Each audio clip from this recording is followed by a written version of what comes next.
So yeah, hey guys, what's up? What's up?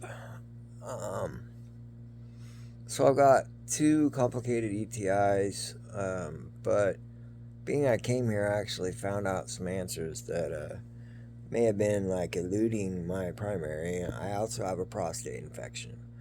The prostate infection could have been the source of the pain I've been having for years. I asked my doctor to check my prostate, and she did some blood work and took a CT and told me it was fine.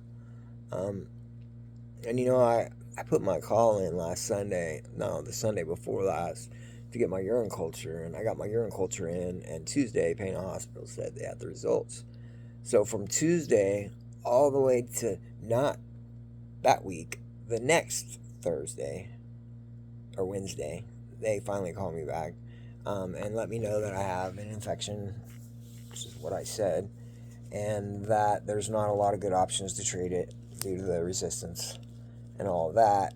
So I just said I was kind of wanting to get to go to the hospital for some IV antibiotics. I don't like them, and I've had them a lot, which ends up leading to some of the complications that I'm having now and that I'm dealing with now, which is the bugs get resistance to it.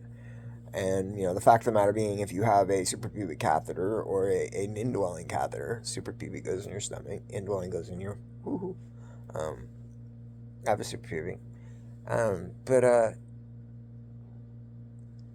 they treat these infections, and they only treat them if they're symptomatic. Like you don't go just get treated because you have a UTI um, when you're in these conditions, because over treatment leads to where they don't have the options oral anymore. So I mean, I've been complaining about this UTI, and they've just been giving me antibiotics, and I just wasn't feeling better, and I wasn't feeling better, and I wasn't feeling better. And I don't feel that it was UTIs, because I have UTIs all the time, and they don't really hit me very hard. I don't participate with being sick unless it gets real sick. I mean, I know that sounds stupid. Like, I still feel shitty, but I just like don't want that to become me, because it's not. It's just the state that I'm in right now, and once the medicines get going through and the white cell counts, they come back up, and they would start getting all this stuff died down. And I'm gonna go with a new approach on trying to keep rid of some infections. I'm just gonna put freaking iodine swabs right in my suprapubic stoma, and you know what? Shit just can't get in there. It's like a straight access to my guts, I guess, basically, if you want to look at it that way. August is next month, or soon to be next month. That I'm gonna go ahead and be going through with the colostomy. Still nervous, but to be honest, I feel that I'm pretty close, if not at acceptance, and kind of feeling excited just to know that, hey, something different, man, something different, because it's not working. It's not gonna get better. It's not gonna get easier, and it's gonna be harder for me to recover. So, with that, I mean, I know everything I need to know to make the decision I need to make. I don't. I haven't been posting a whole terrible lot. I've kind of expressed why a couple times, but it's not that. Um, my desires and my motivations to like help and to be whatever I'm able to be, just without like, social media can be very distracting. Can be very distracting, and it's can be very good at starting monkey chatter, so to say.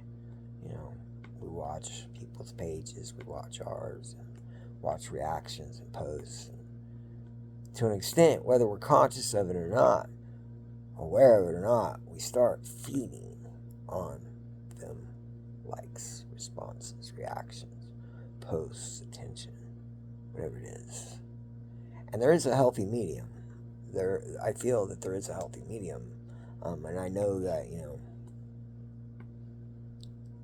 it has potential, and it does a lot for a lot of people, positive too. So I think that the key factor is just the awareness and things to watch for, and the willpower to distance from said things, and just do your best on always trying to be aware. Be aware. You know, that little voice. As soon as it gets too quiet, you just get that little stream of thoughts start flowing through. That's the ego. That's the monkey. That's Fred in my book. Because by giving a distinguishing separation from self and putting him behind a desk with a little typewriter to type his stories, then it gives me the visualization to separate myself from said monkey Fred and become the watcher. And then that gives me power over not reading his stories. And at the very least, when they get loud, not participate. We have so many reactive patterns, and that's what we're made of. We're made of patterns that have paid off in some way. Now, whether that way was helpful or destructive, or without the awareness to where you can sit down and look through your patterns and look through these things that repeat themselves and say, okay, look closer. Look closer. Look closer. Uncomfortable? Good. When you start getting uncomfortable is when you start seeing things that your ego, your monkey, your Fred, he doesn't want you to see, because he cushions himself from psychological blows, from traumas that have happened. He conditions to prevent them things from happening again, and it's set up in the subconscious programs. The subconscious programs, it doesn't matter the awareness you gain, you are always going to have subconscious patterns that run in the background, and that's okay too.